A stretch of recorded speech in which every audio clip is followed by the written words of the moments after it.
year 2000 or so. So David has set me up for this because he's busy on something else. So hopefully I can contribute in some small way.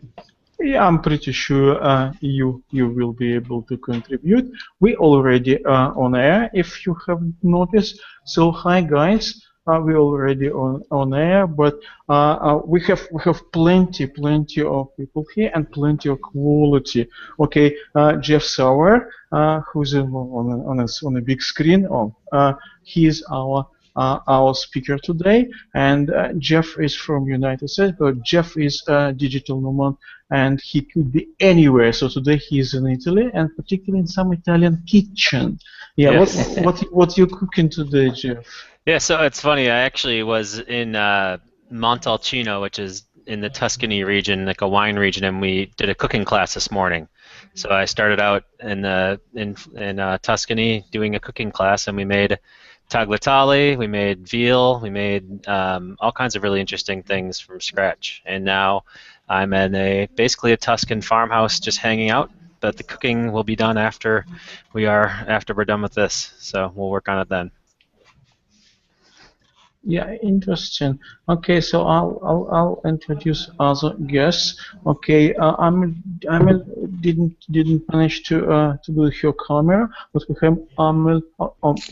Maybe she will. We have Amel from Montreal. She's SEO strategist. She's very often here, so everybody who've been here before probably already know her. So we have Randy Milanovic. Randy just told me that I'm first person for many years who pronounce his name correctly. Randy Milanovic as well from Canada, SEO consultant and strategist. And we have William Rock, who is SEO from Kansas, United States. Laurence already introduced himself, but he started very early, even before I switch it on. So Laurence, can you pronounce your surname? Because I have a difficulty. It's not like Milanovic. It's a good Irish name. It's O'Toole. O'Toole, yeah. Because you have patron saint. E at the end, and I wasn't sure. So we have two Canadians, two Americans, and one Brit with Irish surname. Okay, great. Yeah, I'm pretty sure it's going to be very interesting and I guess very technical today. Jeff, is it going to be very technical? Yeah. Okay, well, yeah, just that it's going to be very technical.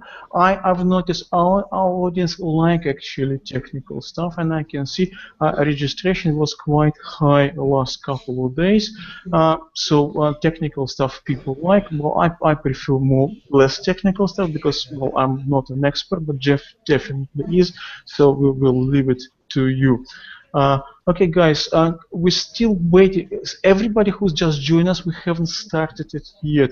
We're waiting. So Jeff Sauer, he's SEO from United States. Jeff, tell us, you have Jeffalytics. Is it correct name? Yeah. Yep. What is it? Is it metric? Is it tool? What is it? Yeah, so it's just the name that I use for my talking about analytics and digital marketing. So it's just the blog. Okay. Started out as a blog, and now it's just my consulting business that I use to get people interested and excited about doing digital marketing and measuring it, most importantly. Okay, so it's not particular metric or some tool. It's the name of your company and your blog.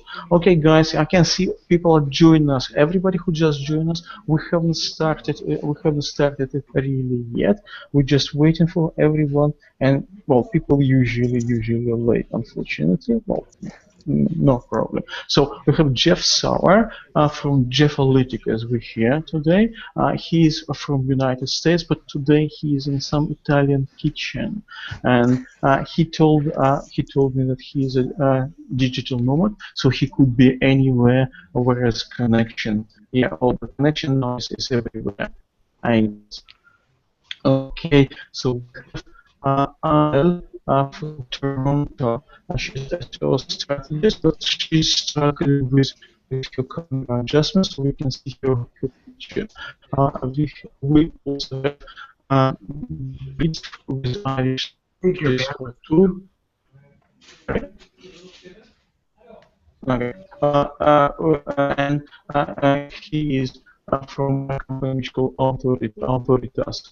And next on my screen, and I will do. Am I breaking? Yeah, it looks like we may have some trouble with audio, Anton.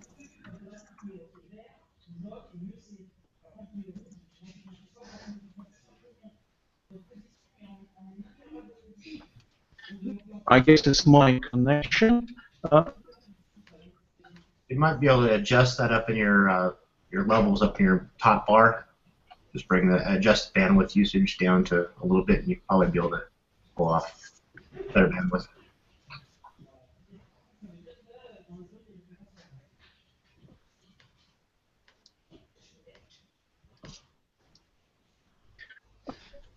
Yeah, I guess I'm breaking, so it's my connection. Okay, Jeff, if you just go away with your presentation, because no my today. Sure. Yeah, so I think you're asking me to go through with my presentation because your connection doesn't seem to be working. Hopefully everybody can hear me well. And I guess we're calling that this presentation is really just me talking to you about something that's near and dear to my heart, which is automating your analytics setup. And so what I'm going to do is I'm going to start sharing my screen right now, and if anybody wants to bear with me while I get that going, I'm not going to be able to see the comments, and so if something goes wrong, I think Anton's going to email me, but I see that Randy can hear me and everybody can hear me well. So I'm just going to go for it. So I'm basically going to share my screen right now, which should be this, and can I just get an audio from everybody that they can see my screen? It should say Tools for Automating Your Web Analytics and Reporting. Can the panelists share that with me? Yep, looking good. Yes, we can see you. Yeah. Perfect. All right, excellent. Well, thanks for joining me, everybody. And as Anton had said, my name is Jeff Sauer, and what I want to do today is I want to show you how to get some time back, because I think that's really important to us. Things are going at 1,000,000 miles per hour, and I want to show you how to get some time back. So let's just start out with that paradigm of time. So measuring the web back in 2004, right around the time that I started getting into this industry, was really easy back in that time. And basically the reason why it was easy, and it's all relative, is that there wasn't a lot of technology out there. There wasn't a lot of fragmentation. Basically you just needed to know who was coming to your website, and a simple counter or a simple stat package would work.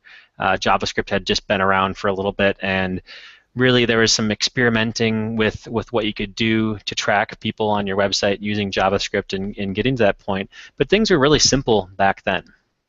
And things really have changed since then. So now we're talking about the year 2016. Things have really changed since that time. And now we get these, we just have so many digital marketing touch points that instead of being focused on, oh, we just need to collect some data from our server logs and just to know the count of people who came to our website, we need to have our analytics tools, we need to have our digital marketing programs, we need to be accountable for all of these different things.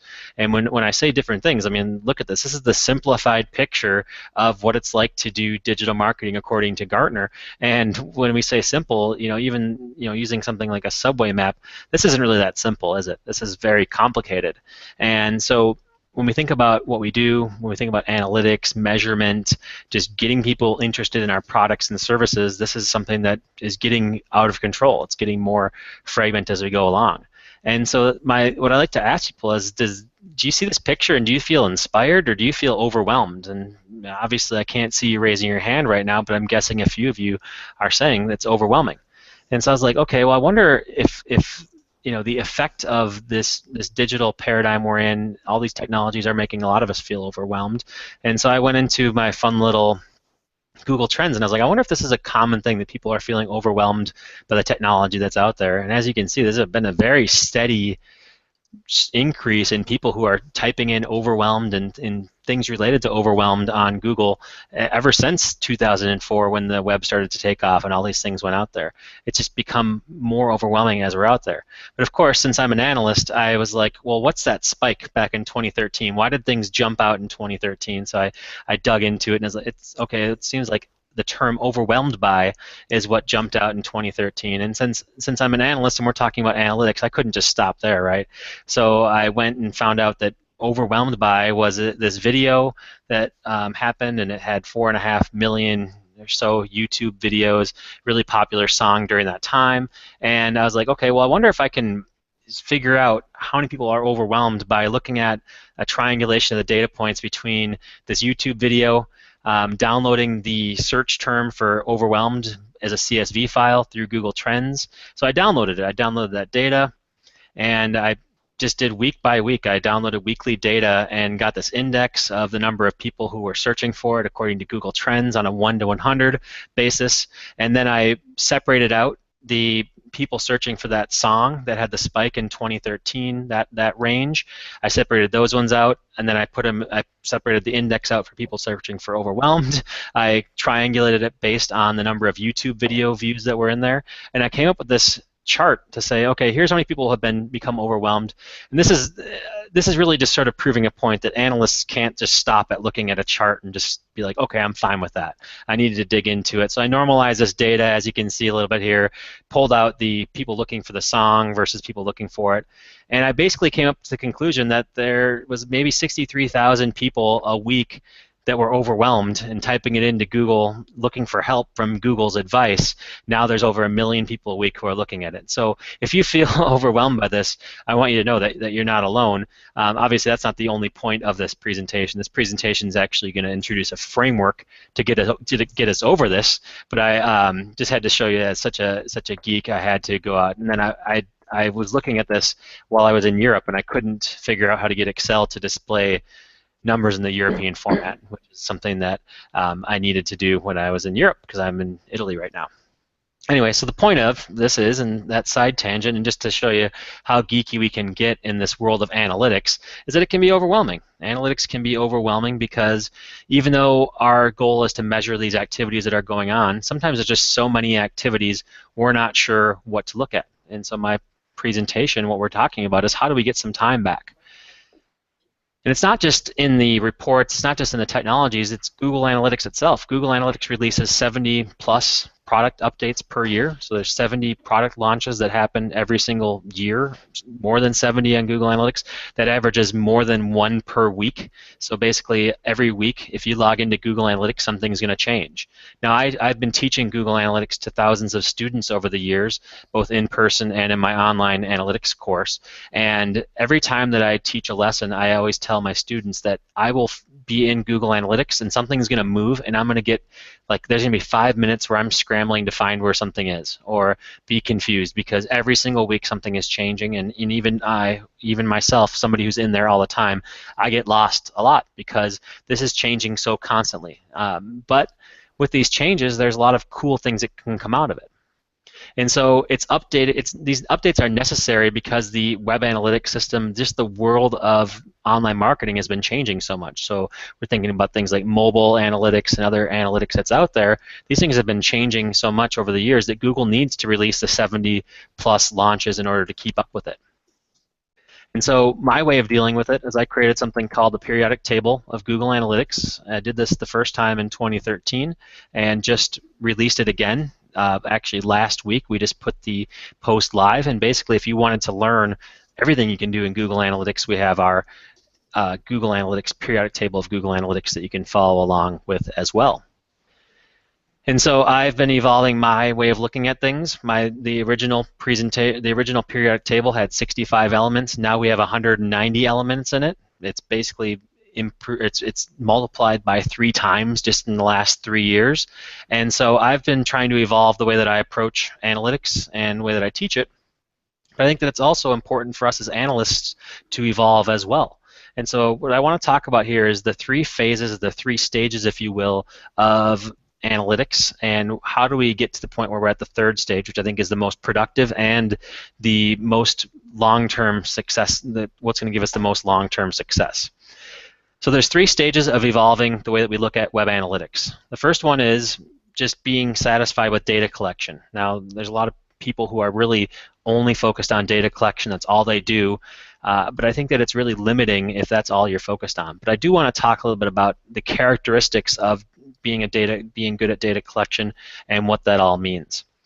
So data collection in general, or in a nutshell, is ubiquitous. And what I mean by that is it's everywhere. Data collection is a very easy thing to do. If you were to sign up for Google Analytics today, if you were to go to google.com/analytics and sign up for the free account, you'd get this screen. And this screen says all you need to do in order to collect a whole bunch of data about your website is you sign up, you put some code on your site, and you start learning. So you ready to sign up now? It's easy and free. That's like basically the message Google's sending out there, that you can just collect data for free. And I've done this before. I think everybody on this chat has either has a Google Analytics account or a website running Google Analytics, and it's really that easy to get data. It takes about 5 minutes to get the data in there. But what doesn't happen is it doesn't tell you if this data makes sense. It doesn't give you confidence in what you're collecting, and it doesn't tell you to do things like setting up goals, to track the outcomes of people who are visiting your website, to do more than just learn about your audience, to do much more than that. And that's really what I want to talk about here. And so basically, if you're just getting started at phase 1 of analytics, is just putting this JavaScript code on your website. This is right from Google Analytics. This is what they tell you to do. Let's put the universal tracking code on your website. Or you can use Google Tag Manager, which I love. That's getting a little bit more advanced than a phase 1 thing, but you can use Google Tag Manager to collect this data as well. Or you can automate the data collection. You can use something like 4C results or put a survey on your site as well in order to automate this data collection. Or you can use something like Fiverr in order to get $5 web analytics. You can collect data.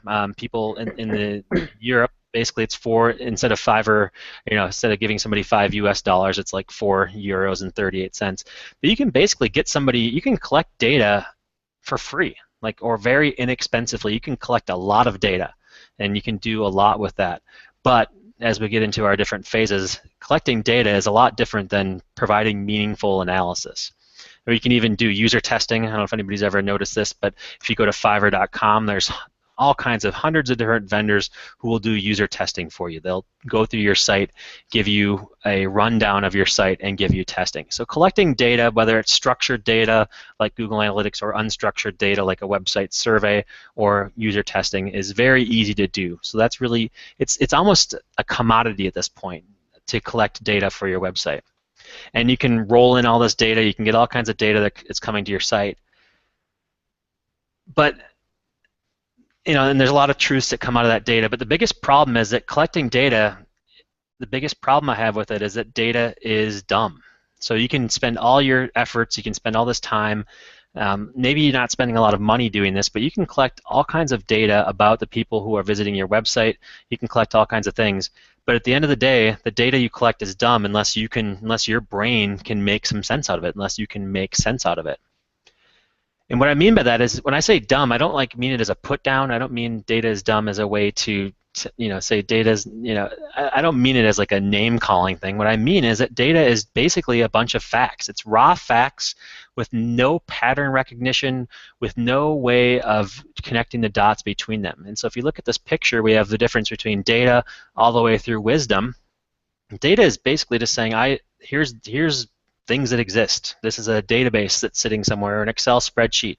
There's no formatting, there's no visualization, there's no dot connecting that's happening there. And so what I mean by data is dumb is that we can collect all the data in the world, but until we can turn that into like insight and wisdom, things that make our company smarter, things that make our company more money, it doesn't really matter.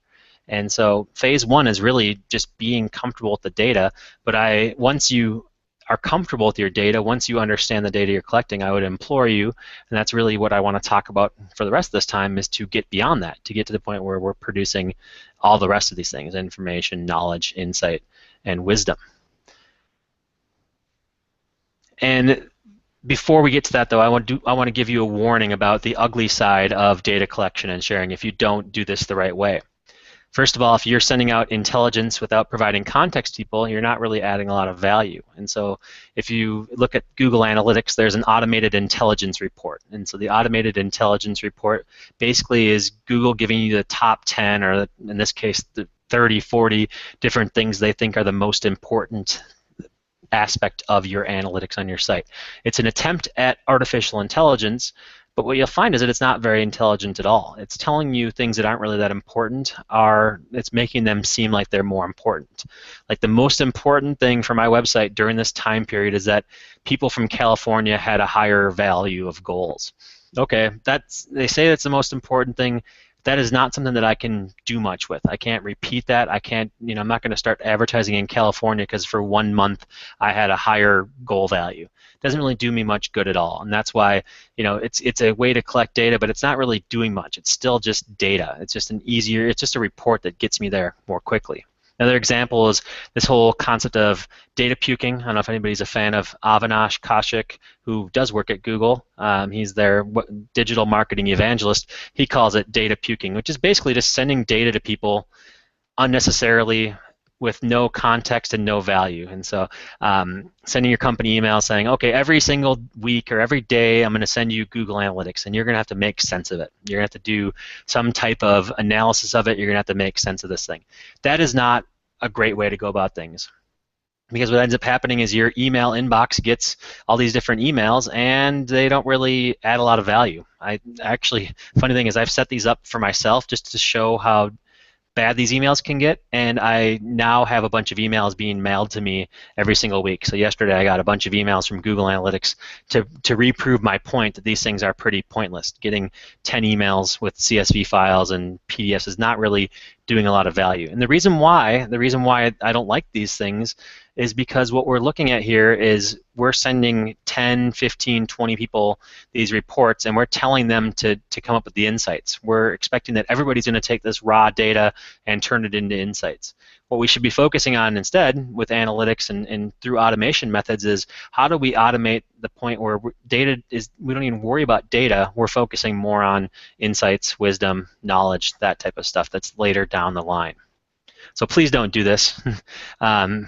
Even though I'm talking about automation is not just sending more email to people. Automation, because nobody needs more email. Automation is really providing value to people. The next thing, and the last thing I want to talk about in this phase is structuralist data. So doing a website survey, I don't know if anybody's ever done something like the 4Q survey. It's a free survey that asks 4 questions, and that those 4 questions are: were you able to do what you wanted to do on the site today? How much do you value this site, like on a scale of 1 to 10? And then a free-form text where you can ask and put in whatever type of text you'd want to put in there. And you can get some kind of results.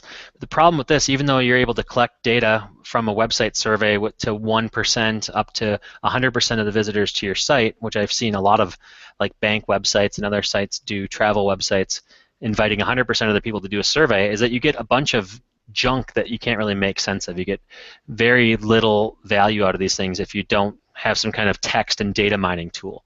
So even though collection of data is easy, it really does need a lot of structure to be useful.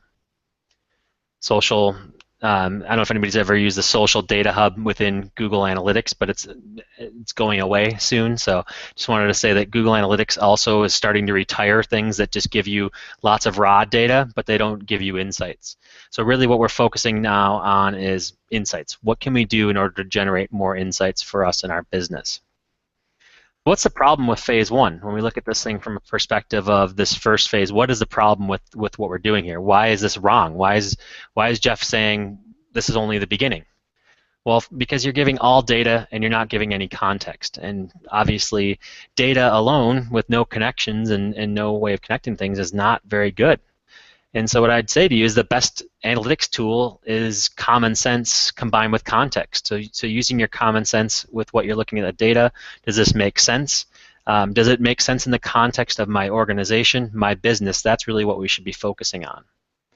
So if you want to graduate from phase 1 and you want to get to the next step, what I want you to do is to only share the data that's truly useful, only share data with people that is useful, work to give context to that data. So it takes work to take this raw data and to turn it into information, knowledge, insight, and wisdom. Automate only your proven processes. So once you prove you can do these things, then you can start to think about automating. And in the end, focus on the insights. What are the insights I can bring to the table here? And so I didn't want to spend too much time on phase 1 because that's what we're trying to get out of. But the next step is we want to start to form knowledge. How do we turn this into knowledge. And I like to use the term institutional knowledge to describe what we're talking about here, because basically institutional knowledge is taking a nugget of information or the value that you've created on your own and delivering it to the rest of your organization and making it so that your company knows these are the things you need to do. And when I say institutional knowledge, that can be in a meeting with executives or the CMO of your company, and them knowing that we need to take these steps because it's worked for us. It's taking the insights from your previous campaign, it's doing testing and learning, and using that knowledge to propel your organization moving forward. So now we can start to talk about automation in this phase. So really what we're talking about here is we're talking about the information transition into knowledge. This is where we can start to talk about that piece. How do we get to this point? First one is share knowledge with your organization. And so when we talk about shared knowledge, one of the easiest way to do it is through annotations within Google Analytics. I'm not sure if any of you use Google Analytics annotations at all, but it's super easy. On your timeline, you hit that little arrow that it's pointing up. In this case, you point down in order to add an annotation.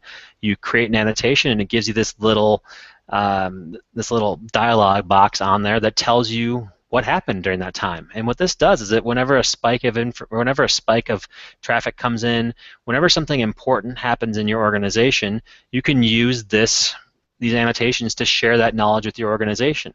So instead of sending out a report saying, hey, come up with your own insights, whatever, through email, we actually went through, you can go through, you can come up with the insights yourself, you can do all this analysis, and then everybody in your company can see the analysis you did by simply adding a little annotation to your Google Analytics timeline. So annotations, it might not seem like much, it might seem like you might even take it for granted, but this is how we share knowledge with our organization. If we went through and we spent an hour or 2 hours digging into our analytics data and we came up with some insights, we learned about our business, it's our duty to pay it forward to the rest of our organization and to share what we found, because even if we spent an hour on it, we're saving everybody else that hour of pulling it up. And if you do that, if you have enough people in your organization, or if you do this enough times, you're saving 10, 100 plus hours a year just by simply adding the annotations to your account.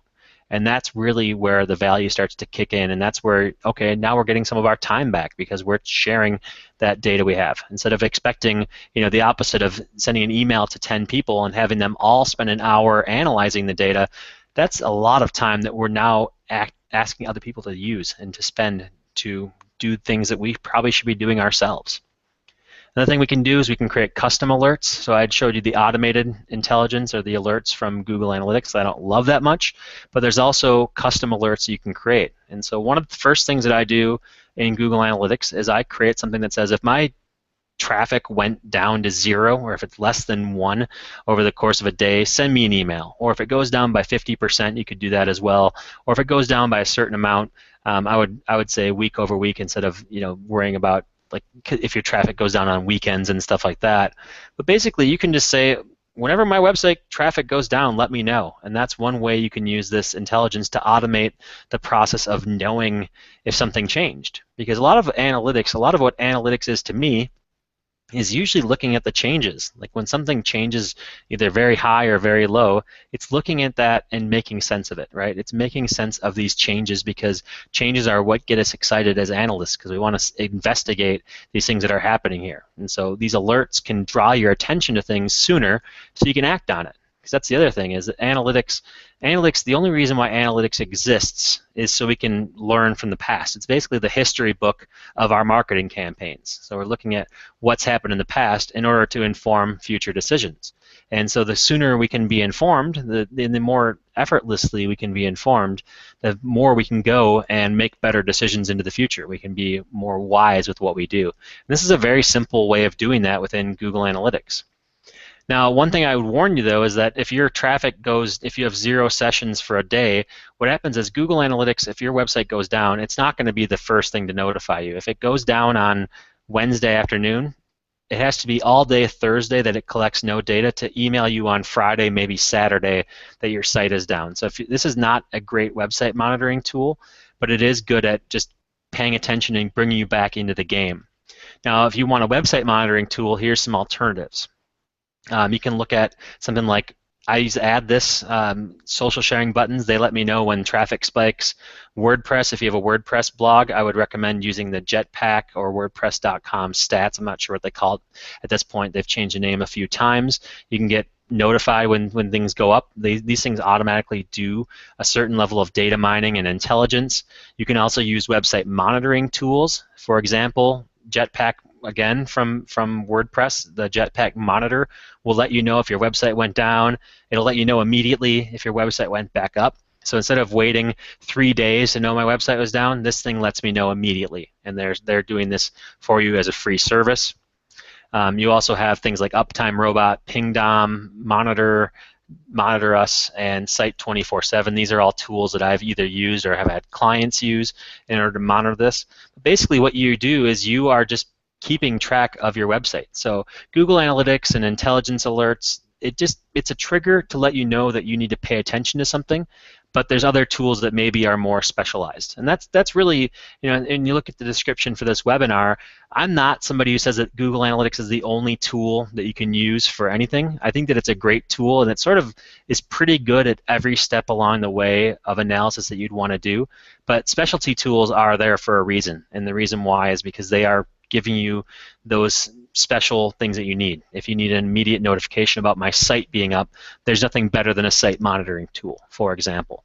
But you can use multiple sources of data in order to find that one answer, and that's really what I wanted to get across here. And while you're doing this, just make sure that you use the bot filter or the bot and spider filter from Google Analytics, that you check this box in your admin section for each view that you have for Google Analytics.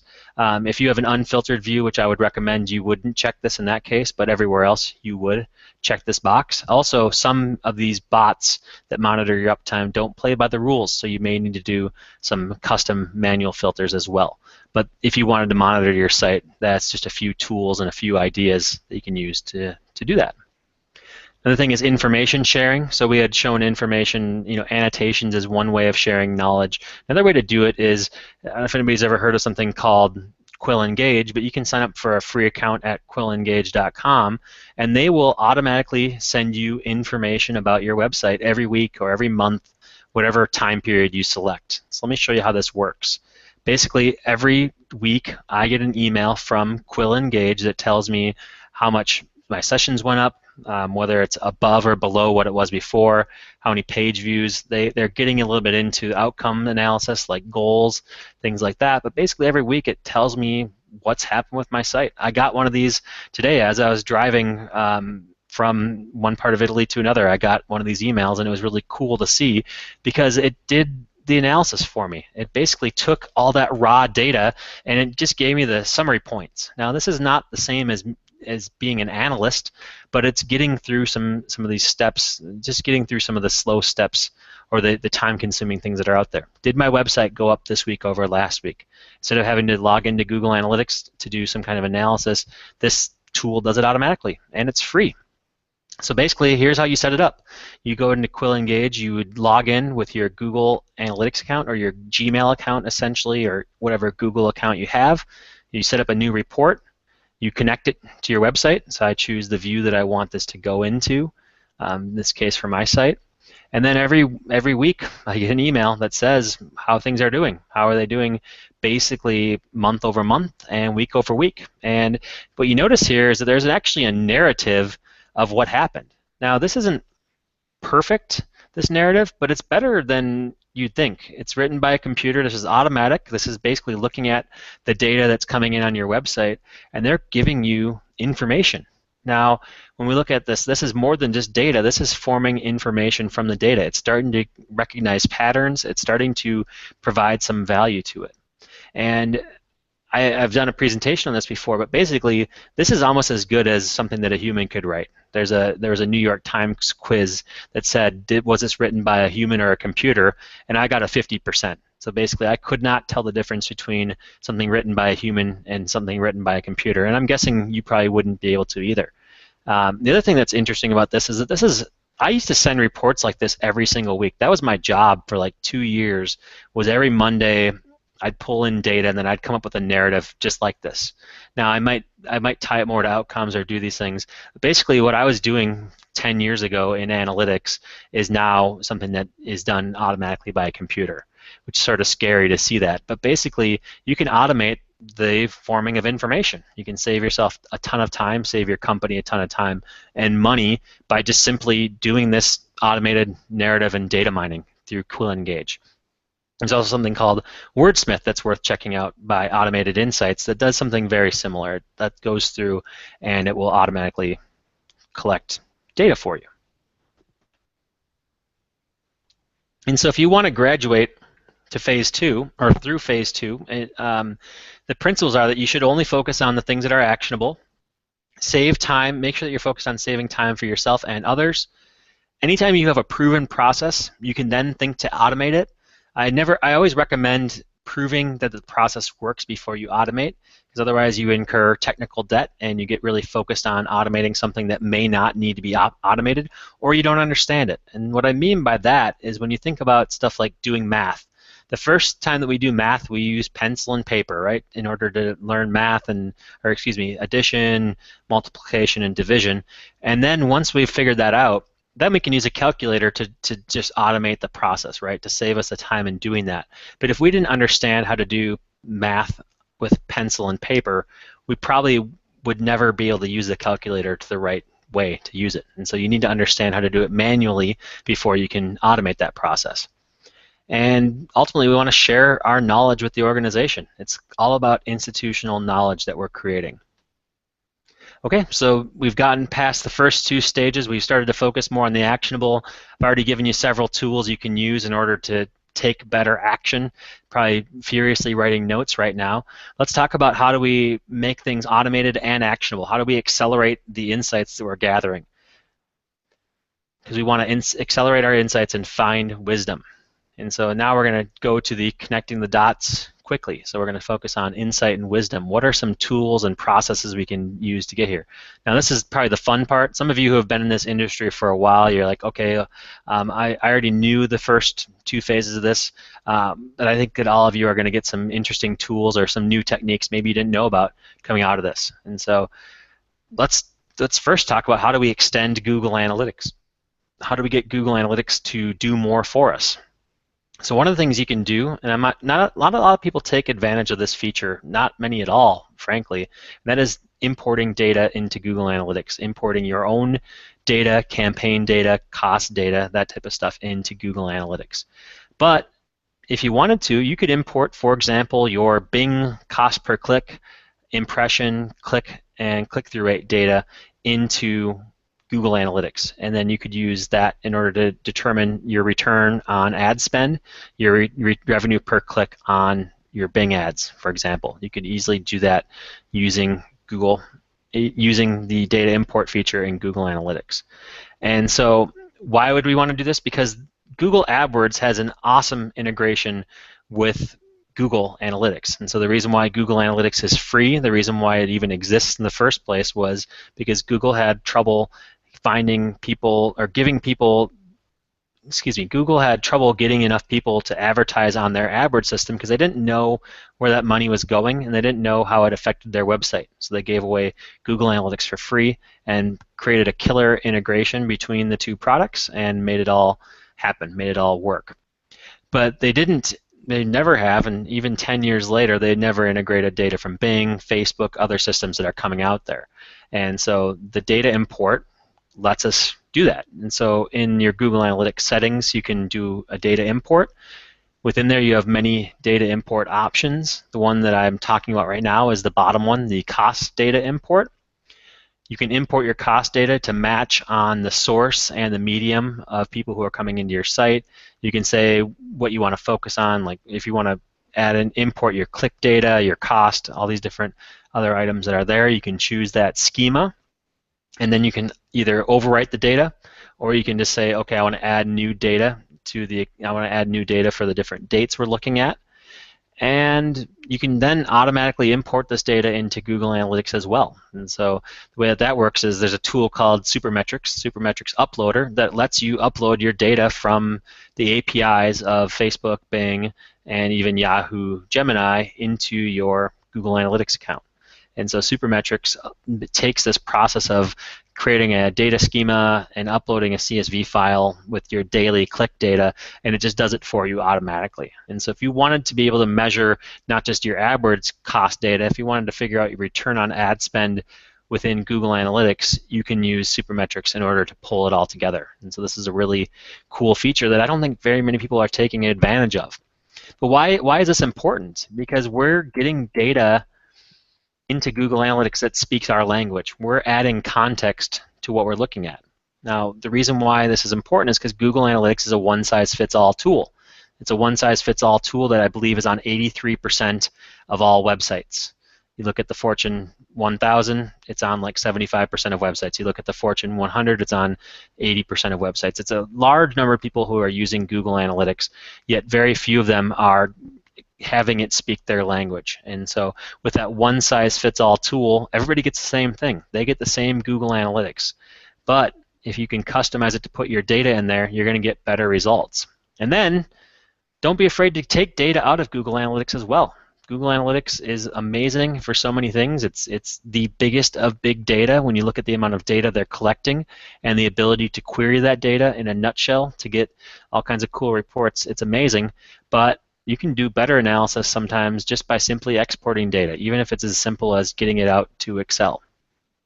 So if you go to the Google Analytics Partner App Gallery and you just looked at, I want data connectors and data visualization, there are over 70 different tools that connect to the Google Analytics API and let you find data, let you pull data out of Google Analytics. So I really like a lot of these tools. Analytics Edge is awesome. I just did a webinar with Mike from Analytics Edge last week. He's a great guy. But the one that I want to focus on right now is something called Clipfolio. So you can export your data from Google Analytics and put it into Clipfolio in order to build a killer dashboard. So what does that mean? Let's get into it. Clipfolio. Basically, you're just bringing all your marketing data together into one place. I don't know if anybody's ever used Clipfolio before, but basically what you do is you say, I want to add this thing called a clip, and you can pull data from these different sources. These are the sources they've connected to. You see Google Analytics on there, AdWords, Facebook ads, some different tools that you might be using in your marketing efforts. And you say, okay, well, I want to add a Google Analytics report. They come up with some predefined templates, some really good-looking charts, and different connections and connectors you can use within Google Analytics. And then you connect that to your own data. So whatever data you're pulling in there, in this case I'm showing Google Analytics traffic from email as well as Facebook ad impressions. And you could build out a dashboard with all the different activities you have, all your ad spend, all your results that you're looking for, conversions, whatever you want to, you can build out a dashboard that automatically pulls together all of your data sources into one spot. So unlike the data import to Google Analytics, or similar to the Google Analytics data import, really, instead of just pushing your data into Google Analytics, you're pulling out your Google Analytics data and you're pulling data out of other systems and then putting it into one spot with this Clipfolio dashboard. Now this is, I can't even tell you how smooth this is. It's like butter smooth to use this tool to pull data out using APIs. Basically, if you authenticate with your accounts, it just pulls the data in. But my favorite part is that if you don't think the data is accurate, you can edit it. So if you click on your report and you want to edit the dashboard, you can go in there and you can manipulate the data however you want to. And the reason why this is important is not because we're manipulating, it's because sometimes we don't trust the data we have, or we forgot to tag something, or something didn't work properly. You saw me do that right when in the intro, where I modified the data from Google Trends in order to be less focused on a song and more focused on the reality that's hitting there outside of that one spike of data. This is how you can fix that. You can fix it all within Clipfolio in order to get a more accurate dashboard. But not only that, you can add an annotation as well. You can say, okay, well, we did this wrong. We were wrong on this one. We thought we did it right. No, we were wrong. And you can make that annotation, and now you're sharing insights with your organization. And this is even better than this is a phase 3 topic instead of phase 2, because we're not just sharing annotations about and then telling people, you know, to save them from doing the work. We're doing the work, and then we're telling people what they should be looking at. Now this is really powerful, because if you can tell people what they're seeing and what it means, you're going to not have as many questions or not have as many questions about the data, and you're going to have more people understanding how the company is doing, if they're doing well or not, and then how the company should be proceeding forward. And so I love this Clipfolio tool because it lets you get a bunch of data out of different systems, and it lets you share with your company and get the right data. So instead of having to use 10 tools, APIs, spreadsheets, breaking the row limit on your Excel, or not even having Excel, this just does it all within their awesome interface. And so that's a great tool, and you can even create your own. You can put your own metrics, value pairs, tables, all kinds of cool stuff in there. And then you can also integrate it with other sources. So this is sort of a preview to my last tool called Zapier. Basically, you can push Twitter data, Twitter mentions into your Clipfolio. You can do MailChimp subscriptions. You can do survey responses. All kinds of stuff can go into Clipfolio using Zapier. But before we get to Zapier, I want to show you. And now the one thing about Clipfolio that I wanted to share is that it does cost money. So there's a 14-day free trial, but it does cost money to use it. And so I wanted to also show you. And it's well worth the money, by the way. I don't work for them. I don't have any association with Clipfolio, but it's well worth the money if you think this is cool to build dashboards and to share insights. There's also a free tool called Sife that lets you do similar things, not quite as robust, but it has a free version of it. And Sife lets you basically create an account based on APIs, pulling data from APIs and creating dashboards. Here's an example of pulling data from Google Analytics, and then I also use the push API to push revenue data into a dashboard. And so basically what I mean by a push API is that I have an e-commerce system that just pushes data from the e-commerce system into a dashboard. And so whenever somebody orders or whenever something happens, this will keep track of it. And you can also connect it with other tools using Zapier. And so you're probably wondering, what the heck is Zapier and why do I keep on talking about it? And that's the last thing here. This is probably my favorite tool of them all. I get lost, frankly, in this tool. And what it is it's basically the connective tissue between everything else we're doing in marketing. And let me tell you what I mean by that. So basically, it's my favorite technology, and it accelerates. It puts the accelerators on connecting insight and wisdom. It connects the dots for us easier because it says it allows us to take the things that we know from the context of our business, and it lets us connect the dots easier. So basically, here's how it works. You choose a product that you want to integrate with. So say that I use this tool called ActiveCampaign. It's my favorite email provider. And I can say, okay, I want to connect ActiveCampaign to something else. And it will give you a bunch of ideas like, okay, you can make contacts out of business cards. You can take all your campaign subscribers, throw it into a Google spreadsheet for backing up, which we should all do, because if you ever switch email platforms, it can be painful to download your subscribers.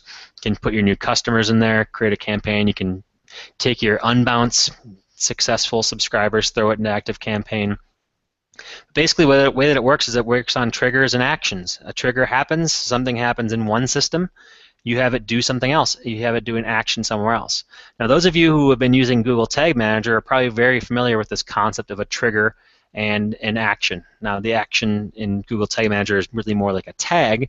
Basically, when it's like if this then that. So this is the business version of if this then that, which is a tool that I love for automating social media and stuff like that. But basically, you use triggers and you have it take actions, and that's really how this all comes together. And so Zapier works on trigger from one system, have it take action in another system. Now, when you think about automating, when you think about insights and wisdom, that's really what we're looking for, right?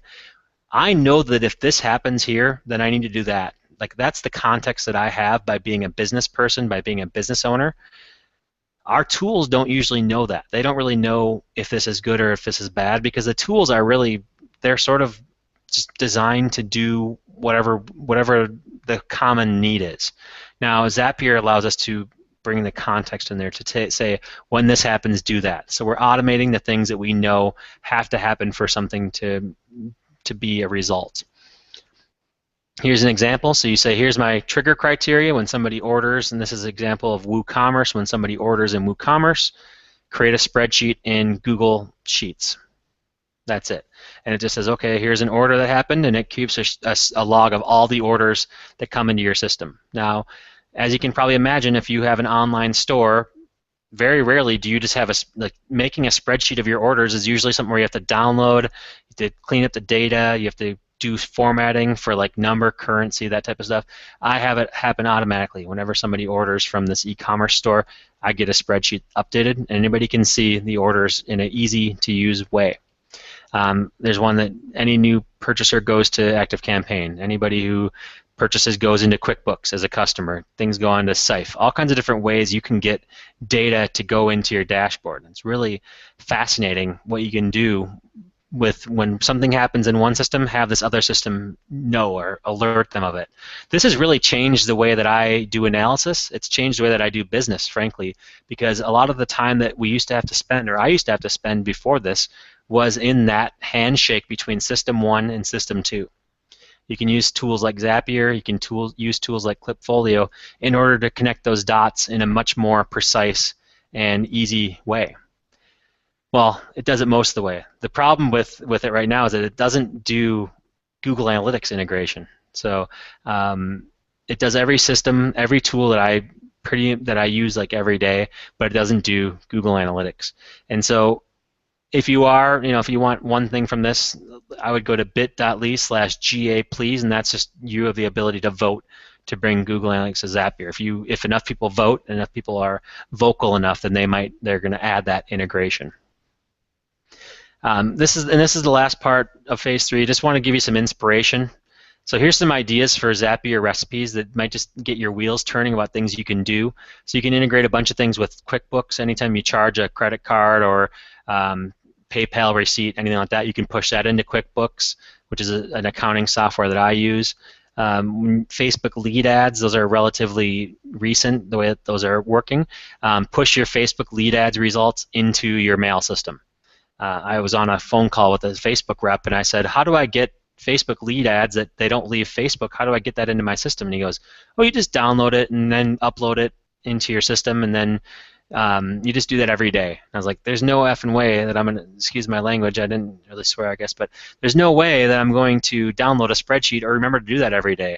Well, now Zapier handles that for you. It just handles all these little things that you don't think about, and it just makes your life easier, gives you your time back. Gecko Board is another free dashboarding tool. Kissmetrics, you can do all kinds of stuff with that. Call tracking, I don't know if anybody uses call tracking, but I think that call tracking is a great way to understand your website. It's an analytics tool for people calling the phone number on your website. All kinds of different tools that are out there. There's like 30 tools that integrate with Google Analytics as well. Basically, with your call tracking system, whatever one you're using, you can have that push into these triggers as well. And so Zapier is great. The only thing that it's missing right now is the Google Analytics integration, but it can do just so many things. And so that's really the 3 phases that I look at from evolving how we look at analytics and why we automate the good and what we can do with automation. I've introduced you to a lot of different tools, so to share with you some insights in how we do things. So after seeing this, are you still overwhelmed? We looked at our overwhelmed. Let's stop doing that. Let's stop being overwhelmed, and let's start being empowered. Let's start being empowered by these tools that are out there. Because the reality is, 10 years ago, things were a lot simple back then.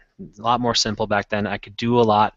I didn't have to do much. I could create these reports that were not very good.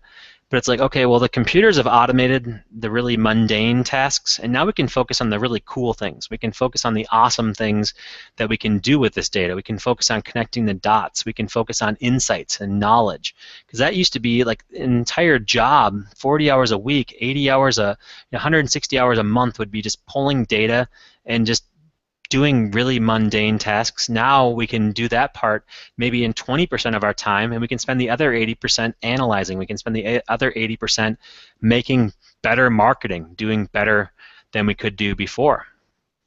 So things are better now.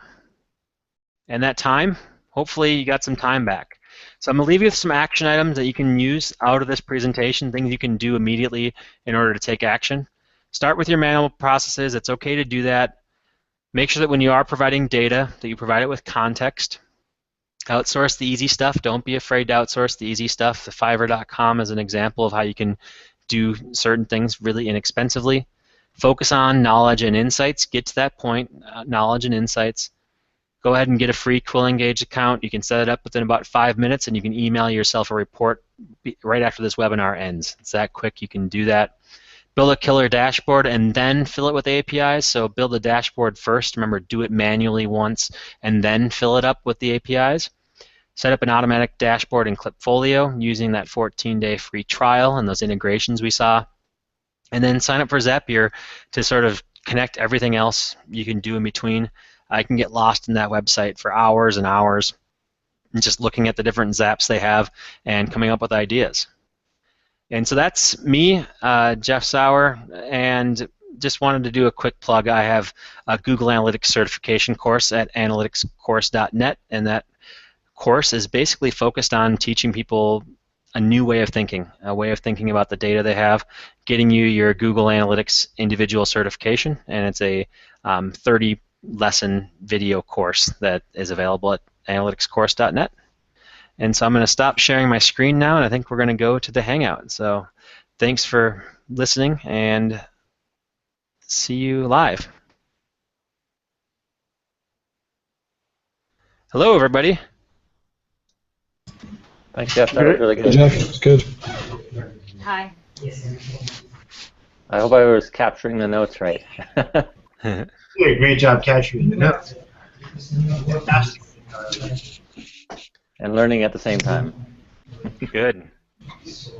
Okay, guys, I don't know how does it sound, how the connection is. Was It's a good now, great, Anton. yeah, it was a great webinar.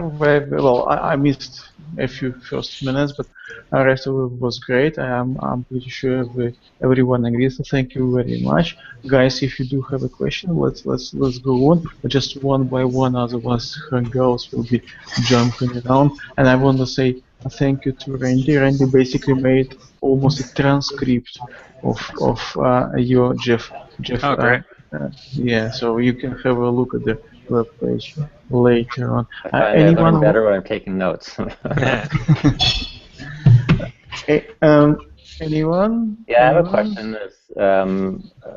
Just thinking about setting up all the tools and whatnot. What kind of effort that takes in the beginning for you on an average account?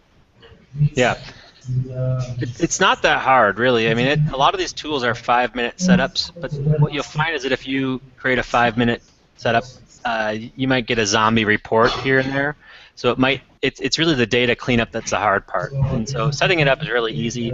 It's the insights, and that's why I was saying you should try to build a dashboard manually, even if you sketch it out on paper, like what you want to see before you use these tools. That way you're spending a lot less time cleaning up, and you're using that 5-minute setup process, or 10 minutes. 5 minutes might be oversimplifying it, but you're using that process to get a report that you've already proven works for you. Thank you. I'd like to weigh in with a light-hearted question, Jeff. I really enjoyed your presentation. Perhaps, especially the bits about being overwhelmed. I just wondered, I think your data went back to sort of 2004, 2005. Do you think people were more overwhelmed pre the World Wide Web, or are less overwhelmed now in general? Now we've got Google to search for and find all our problems. Yeah, well, I think that the learning curve is so much higher now to just to do things, right? So if you took some time off, you'd be very overwhelmed now. I think that it just depends on how you, like, we're all learning and dealing with technology every day, right? Like, we're trying to understand how we fit into this whole world of technology, and so I think that's the overwhelming part is understanding how things work with this new world we have out there. But I think that it's more overwhelming now than it was before, but also it just depends on how you look at it. We also have way more tools to get over that. We have a lot more options to get through it. There's things that we can do now that we never could before. I wouldn't be able to do this webinar from Italy right now. I mean, Airbnb didn't exist 5 years ago, and I'm basically staying in a home of an Italian family who has an amazing internet connection to allow us to do this. And I was able to negotiate that all through this intermediary. So it's like I couldn't have done that 10 years ago. We'd all be in a room somewhere. And so that's amazing that we can do that. I look at it as empowering versus overwhelming, I guess, is what I'm trying to get at. And on that point, I think in terms of your evolutionary stage from data collection through to knowledge, information, insights, etc., and wisdom, I still feel we're a long way from wisdom, and we're still in the early infancy of these kind of platforms, even speaking for our own platform, which has a lot of the things you talked about. I just wonder what your thoughts were on some of the tools you mentioned. Our reporting engine does something similar. It's logic. You analyze some data, and this data's gone up by this, and it's better than the average. Report this, but that's that's a long way away from sort of machine learning based insights. And I just wonder where you see that going. And how long will it be before we actually get a report which says, puts it in context and says your traffic's gone up, but or it's gone down because your competitors have done X, Y, and Z, and you need to do X, Y, and Z to compete. Yeah. So it's funny. I've been saying for a long time that analytics is a 50-year career. So 50 years, if you get into analytics now, 50 years, it should be relatively like whatever you're analyzing. Doesn't have to be just marketing analytics, but just the idea of being able to take a set of data and to make sense of it and to provide insights. That's going to be around for a long time. The singularity, like the whole AI being able to repeat itself, is like 2045, so that's like 30 years from now. It depends on who you read about that type of stuff, and that's a whole other topic. But so I think we have a long time before the computers can get to that point, and even then it's going to be knowledge work, trying to understand how to get the best output from the computers. But we'll rely a lot less on them, unlike us doing the manual manipulation, and more on the context. Because computers, it's going to be very hard for a computer to understand our business like we can at any point until for a long time. And so that's really where the work is going to be focused on, is representing the establishment that's trying to make sense of this data that's coming in and trying to make, whether it's money or whatever their mission of that company is. I have a question for you about the data. We talk about website data a lot. Do you have any tool that you're using for SEO, analyzing the SEO ranking and tracking all this and showing that information on a dashboard? Mm-hmm. Yeah, I mean, there's a lot of SEMrush is a good tool. Authoritas is a good tool as well. I'm getting used to the name change, so there's all kinds of great tools that are out there, and I honestly have not gotten to the point where I've integrated competitive tools with the dashboard type stuff in order to build it from that perspective. I'm more focused on outcomes of your own activities, so more like here's how much money you made and here's the direct response value of your site versus the research part. I would say that, so I don't have a pure answer of how I've built that out, but I think that the process would be very similar. It's one, you understand what these things are telling you, coming up with your proven process, and then you have the technology just do the work for you, right? They're the ones who are doing the computing cycles for you. Yeah. I've been using Quill for a while with my clients, and it's a fantastic tool. You can just go there and add your own insight to it, and maybe investigate whatever they tell you. Like if the traffic drop, they can't tell you why, because it's, like you said, it's a computer thing. But you can go to the analytics dashboard yourself and figure out, okay, what happened and why this traffic went down. And then you can add that inside the report that Quill does for you. It's really a great tool. But do you find it that we still need a dashboard? It seems like some clients, they understand when it's text and when it's like a story telling them what happened. But some others are more visual, so they need like a visual thing to understand the data. Is it better to have both? To make it easy, you know what I mean? Yeah, I mean, it's funny, right? Because I think there's different phases of a company. So there's companies that are starved for data and starved for insights, and they'll consume the dashboard. Like they'll look through it and look forward to it every week for the first month, and then by month 2 they might be like, okay, this hasn't changed much, or we haven't implemented any of the things that we're looking at. And then, so eventually that can be something where it goes away from being like, oh, this is like the first transparency we've ever had, to like, this isn't changing, I'm bored with it. And so I think that's part of it's always like that's where the people skills come in, because I don't think there is an answer. I think that it's the organization you're working with, the phase you're at, the phase of the maturity of that of your programs, and then whether those people are on board with making these changes. And that really, you have to read the situation, because I've done times where like we've charged somebody for reporting, and then I was like, you guys aren't even reading these reports. Can I do something else with this time? Can I do something to add value? Because what do you need help with? Because this dashboard is not, you're not changing anything based on what you're seeing here. Sure. Thank you. Anyone else? Oh, I was curious about the dashboard, the social Google Analytics social dashboard. That doesn't make any sense anyways to start out with, so it was kind of interesting to hear that it was rumored going out of style. I'm wondering if Google might actually find some other areas of that tool useful, and how would we actually take advantage of that for clients? Because that's something my clients especially, look at that and I kind of go over it really fast, but it's like, well, because that doesn't really make sense. Here's a dashboard from a different tool that makes more sense. Yeah, so it is. I mean, it's gone. Like it's April 30th. It's gone. So it's not even just. Yeah, it's like they've phased it out. So it'll be gone. They acquired a company, a social analytics company. I can't remember the name right now. About 3 years ago.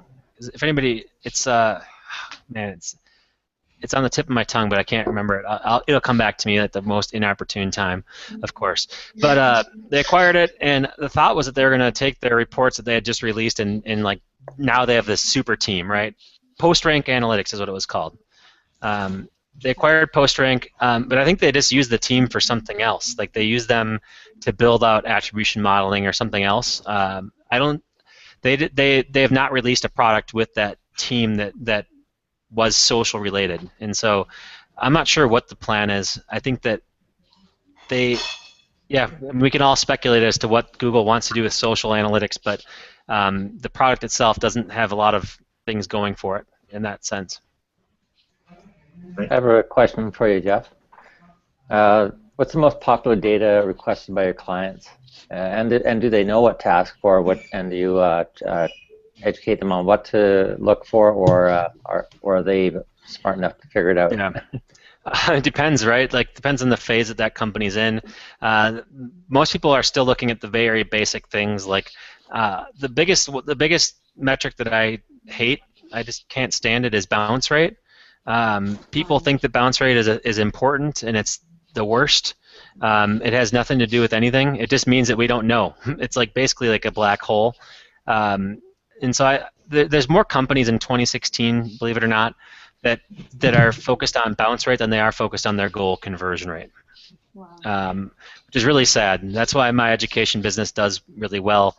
It's because I'm trying to get people beyond that point. But basically, everybody wants insights right away, and so they did the 5-minute install of Google Analytics, and that gave them bounce rate, page views, that type of stuff. It didn't give them conversion rate, and so it's like, while I'm setting up conversion rate for them, they want to know the things that are in front of them.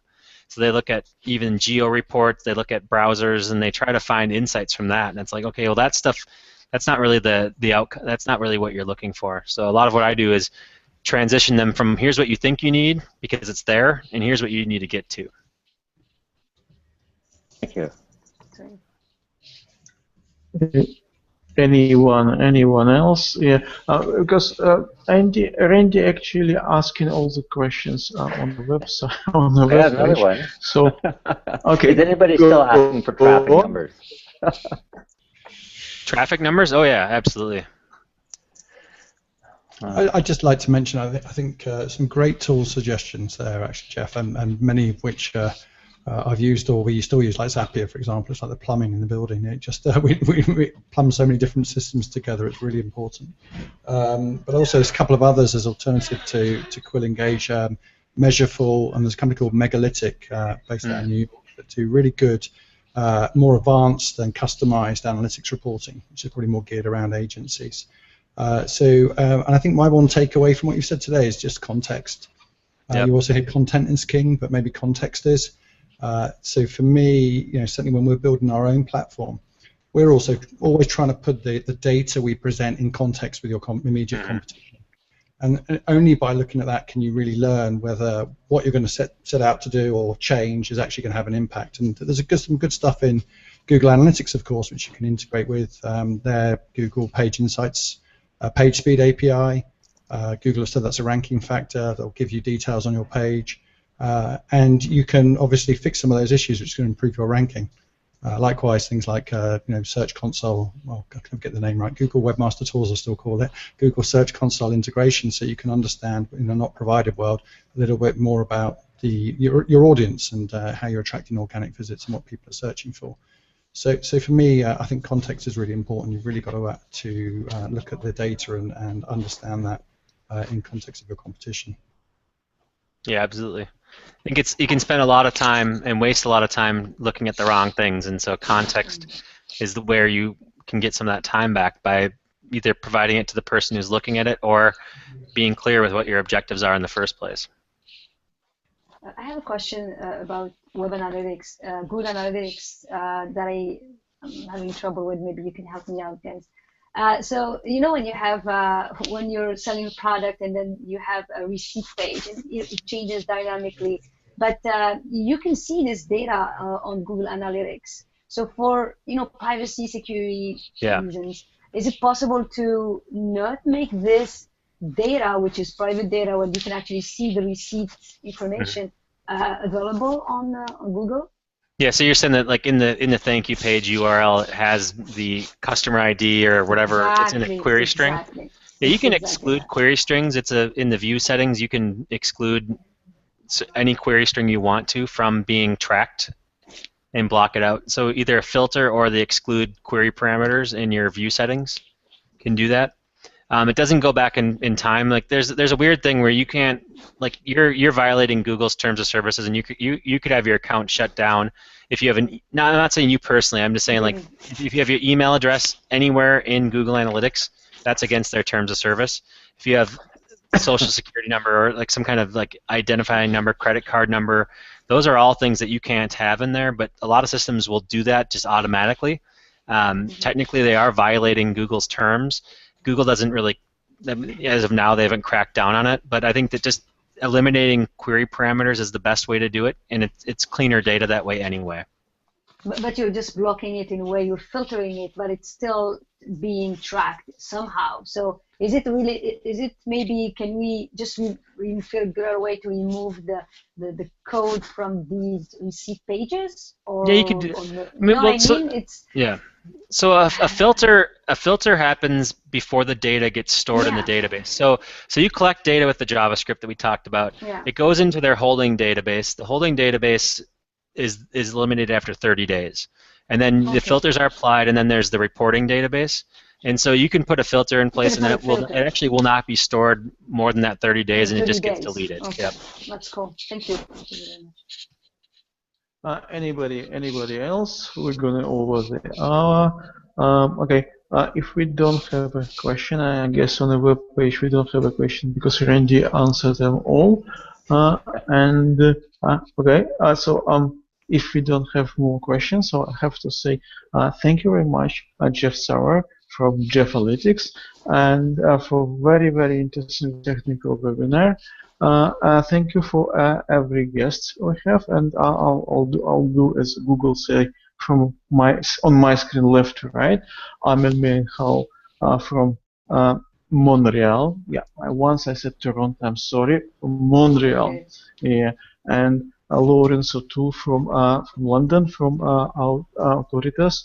Actually, Laurence was his company actually provided a stream view of Brighton SEO. Is it correct, Laurence? That's right. Yeah. If you go to authoritas.com/Brighton SEO and you couldn't get tickets to last Friday's event because I think they sell out in about 50 seconds, then you can see some of the great speakers they had down there talking about SEO and analytics and content marketing, and some really world-class speakers there. So yeah, check it out. Yeah. Okay. And thank you very much. Randy Milanovic from Calgary, Canada, who was doing enormous amount of notes. I don't know how a few megabytes for. And last on my screen, but not least, William Rock from Kansas, SEO expert from Kansas. Okay, thank you very much, guys. Thank you, and thank you for everybody who are watching us and who will watch us in the recording. Thank you and goodbye.